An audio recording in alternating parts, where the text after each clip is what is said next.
Hi കൂട്ടുകാരെ, പുതിയൊരു വീഡിയോയിലേക്ക് എല്ലാവർക്കും സ്വാഗതം. ഇത് ഇന്നലെ ചെയ്ത ലക്ഷ്മി പൂജയുടെ വീഡിയോ ആണ് കേട്ടോ. അരിമാവ് കൊണ്ട് താമരപ്പൂവിൻ്റെ ഒരു കോലം വരച്ചിട്ടുണ്ട്. വരയ്ക്കാനൊന്നും അത്ര അറിയില്ല, പിന്നെ അറിയാവുന്നതുപോലെ വരച്ചിട്ടുണ്ട്. പച്ചക്കർപ്പൂരവും വെച്ചിട്ടുണ്ട്. മഞ്ഞൾ ഗണപതി ഉണ്ടാക്കിയിട്ടുണ്ട്. പിന്നെ വെറ്റിലയും അടയ്ക്കയും വെച്ചിട്ടുണ്ട്. പ്രസാദമായിട്ട് ഞാൻ നമ്മുടെ ഡ്രൈ ഫ്രൂട്ട്സൊക്കെയാണ് വെച്ചിട്ടുള്ളത്. പിന്നെ ഈ കോലം വരച്ചിട്ടുണ്ട്. പിന്നെ ഏലക്ക കൊണ്ടാണ് ഞാൻ അർച്ചന ചെയ്യുന്നത്. പൂക്കളില്ലായിരുന്നു. പിന്നെ അഥവാ പൂക്കൾ ഇല്ലെങ്കിൽ ഞാൻ മഹാലക്ഷ്മി മന്ത്രം 108 തവണ നമ്മുടെ ജപമാലയിൽ ചൊല്ലാറാണ് പതിവ്. ഇപ്പോൾ ഇന്ന് ആദ്യമായിട്ടാണ് ഏലക്ക കൊണ്ടുള്ള അർച്ചന നടത്തുന്നത്. ഇത് ഇന്ന് രാവിലെ കൊളുത്തിയ ബ്രഹ്മമുഹൂർത്ത വിളക്കാണ്.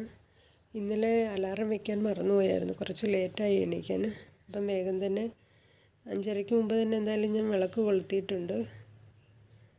ഇന്നലെ കുറച്ച് പണികളൊക്കെ ഉണ്ടായിരുന്നു, അത് കാരണം ലേറ്റായിട്ടാണ് കിടന്നതും.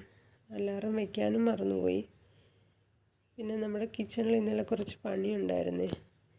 നമ്മുടെ കിച്ചൻ്റെ വാഷ് ബേസിൻ്റെ സിങ്കിൻ്റെ സൈഡിലായിട്ട് അവിടെ എല്ലാം പൊട്ടി ഇരിക്കുന്നുണ്ട്. അപ്പോൾ ഇവിടെയുള്ള ഈ സിമെൻ്റെല്ലാം ഇളകി പോയിട്ട് അവിടെ കൂടെ വെള്ളം ലീക്കാവുന്നുണ്ടായിരുന്നു. അതിൽ സിമെൻറ്റ് തേച്ച് ഇതായത് കാരണം കൂടുതലായിട്ട് വെള്ളമൊന്നും ഒഴിച്ച് കഴുകാൻ പറ്റിയില്ല. പിന്നെ ഞാൻ നല്ലതുപോലെ തുടച്ച് വൃത്തിയാക്കി ഇന്നലെ വിളക്ക് കൊളുത്തി. അങ്ങനെ പ്രാർത്ഥനയൊക്കെ കഴിഞ്ഞു. ഇനി പിന്നെ നമുക്ക് രാവിലെ ടിഫിൻ ഉണ്ടാക്കാനുള്ള പരിപാടിയിലേക്കാണ്. ഇത് ബീൻസ് കൊണ്ടുണ്ടാക്കുന്ന ഒരു കറിയാണ്. ബീൻസ് കൊണ്ട് നിങ്ങൾ സാധാരണ തോരനല്ലേ വയ്ക്കാറുള്ളത്. ഇപ്പോൾ ഇന്ന് ബീൻസ് ഇങ്ങനെ നീളത്തിൽ കട്ട് ചെയ്തെടുക്കണം. കൂട്ടത്തിൽ കുറച്ച് ഇവിടെ കിട്ടുന്ന ഇതുപോലെ ഡാർക്ക് ഗ്രീൻ ബീൻസാണ്. അപ്പോൾ അത് ഞാനിങ്ങനെ നീളത്തിൽ കട്ട് ചെയ്തെടുത്തിട്ടുണ്ട്. കൂട്ടത്തിൽ കുറച്ച് ഉള്ളിയും പൊട്ടറ്റോയും എടുത്തിട്ടുണ്ട്. ഇത് കുറച്ച് ലിക്വിഡായിട്ട് വയ്ക്കുന്നതാണ് കേട്ടോ. നമുക്ക് ചപ്പാത്തിയുടെ കൂടെയൊക്കെ കഴിക്കാൻ നല്ലതാണ്. എണ്ണ ഒഴിച്ച് കടുക് ഇട്ടതിന് ശേഷം ഇത് വഴറ്റിയെടുക്കുക. നല്ലതുപോലെ വേവിച്ച് എടുക്കണം.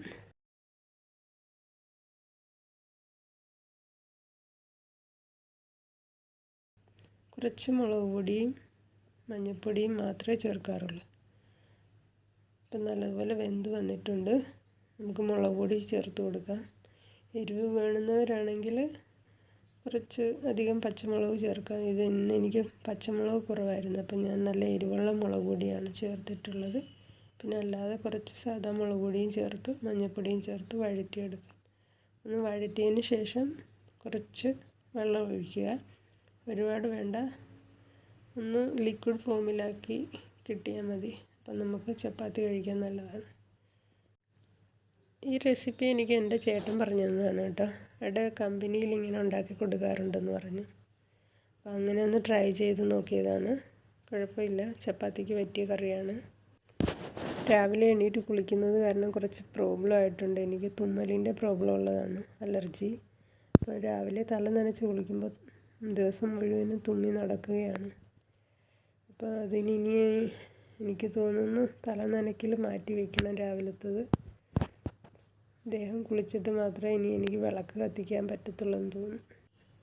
ഇന്നലെ അലാറം വയ്ക്കാതെ കിടന്നത് കാരണം ഭയങ്കര ഇതായിപ്പോയി. രാവിലെ എന്തായാലും ഞാൻ സമയത്ത് തന്നെ ഉണർന്നു. അങ്ങനെ അന്നത്തെ മിസ്സായില്ല. അല്ലെങ്കിൽ എൻ്റെ ഇന്നത്തെ വിളക്ക് കഴിഞ്ഞു പോയിട്ട് പിന്നെ വീണ്ടും ഞാൻ ആദ്യം തുടങ്ങേണ്ടി വന്നേനെ.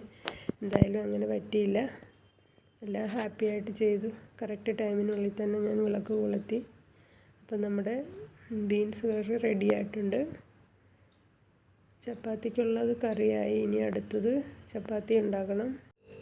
ചപ്പാത്തിയൊക്കെ ഉണ്ടാക്കി ടിഫിനൊക്കെ കൊടുത്തു വിട്ടതിന് ശേഷം പിന്നെ നമുക്ക് കുറച്ച് നമ്മുടെ ഗാർഡനിങ്ങിൻ്റെ വർക്കാണുള്ളത് കേട്ടോ. അതൊക്കെ ചെയ്തതിന് ശേഷമേ പിന്നെ ഞാൻ ഉച്ചക്കലത്തേക്കുള്ള ഫുഡ് റെഡിയാക്കാറുള്ളൂ. അപ്പോൾ ഇത് നമ്മുടെ കിച്ചൺ ഗാർഡനിൽ തനിയെ കിളിച്ച് വന്ന ഒരു ചെടിയാണ്. ഇതിൻ്റെ ഫോട്ടോ ഇട്ട് ഞാൻ ഗൂഗിളിൽ സെർച്ച് ചെയ്ത് നോക്കിയപ്പോൾ എനിക്ക് അതിൽ കാണിക്കുന്ന അവോക്കാഡോ ആണെന്നാണ്. അവോക്കാഡോ ഞാൻ അങ്ങനെ അധികമൊന്നും വാങ്ങിച്ചിട്ടില്ല, 1-2 പ്രാവശ്യം വാങ്ങിച്ചിട്ടുള്ളൂ. രണ്ടോ മൂന്നോ പ്രാവശ്യം ഉണ്ടെന്ന് തോന്നുന്നു. അപ്പോൾ വാങ്ങിച്ചപ്പോഴെല്ലാം ഞാൻ ഇതിൻ്റെ സീഡ് കുഴിച്ചിട്ടിട്ടുണ്ടായിരുന്നു. അപ്പോൾ അത് കിളിച്ചതാണോ എന്നറിയില്ല. എന്തായാലും നല്ല രീതിയിൽ കിളിച്ച് വരുന്നുണ്ട്. കുറേ തണ്ടിങ്ങനെ നീളത്തിൽ കുറച്ച് വന്നതിന് ശേഷമാണ് ഈ ഇലകൾ വരാൻ തുടങ്ങിയത്. അപ്പം നമ്മുടെ ഡ്രമ്മിനകത്തിൽ നട്ടേക്കുന്നത് അതിൻ്റെ കൂടെയാണ് കിളിച്ച് വരുന്നത്. ഇത് കിളിച്ച് കിട്ടുകയാണെങ്കിൽ ബാക്കി എല്ലാത്തിനെയും മാറ്റണം. പിന്നെ ഇത് നമ്മുടെ കുറച്ച് 10 മണി ചെടിയാണ് കേട്ടോ. കുറേ വെറൈറ്റി കളേഴ്സ് ഉണ്ടായിരുന്നതാണ്. ശ്രദ്ധിക്കാത്തത് കാരണം എല്ലാം പോയിട്ടുണ്ട്. അപ്പം ഇത് 3-4 കളറുണ്ട് എൻ്റെ കയ്യിൽ.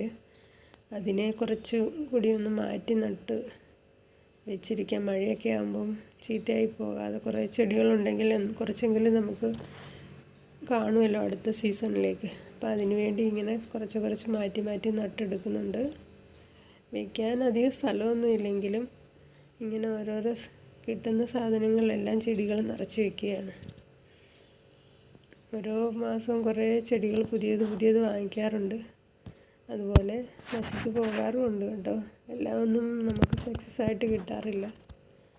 അപ്പം കിട്ടുന്നതൊക്കെ ഇങ്ങനെ കുറേ എക്സ്പീരിയൻസ് ആകുമ്പോൾ നമുക്ക് മനസ്സിലാവുമല്ലോ ഏതൊക്കെ ചെടികൾ നിൽക്കും പോകും എന്നുള്ളത്. അപ്പോൾ അതിനനുസരിച്ച് മാറ്റി നടുകയാണ്. കുറേ അധികം വെറൈറ്റീസ് ഉണ്ടായിരുന്നു. അപ്പോൾ ഇതിനെല്ലാം ഇനി നട്ടെടുക്കണം. എന്തെങ്കിലുമൊക്കെ കുറച്ച് കിച്ചൺ വർക്കും കിച്ചൺ ഗാർഡനിങ്ങിൻ്റെ വർക്കും ചെയ്യാറുണ്ട് ദിവസവും. അപ്പം ഇന്നത്തെ വീഡിയോ ഇങ്ങനെ പോകുന്നു. വീഡിയോ നിങ്ങൾക്ക് ഇഷ്ടപ്പെട്ടെങ്കിൽ ഒന്ന് ലൈക്ക് ചെയ്ത് സബ്സ്ക്രൈബ് ചെയ്തേക്കുക. പുതിയൊരു വീഡിയോയുമായി നമുക്ക് വീണ്ടും നാളെ കാണാം.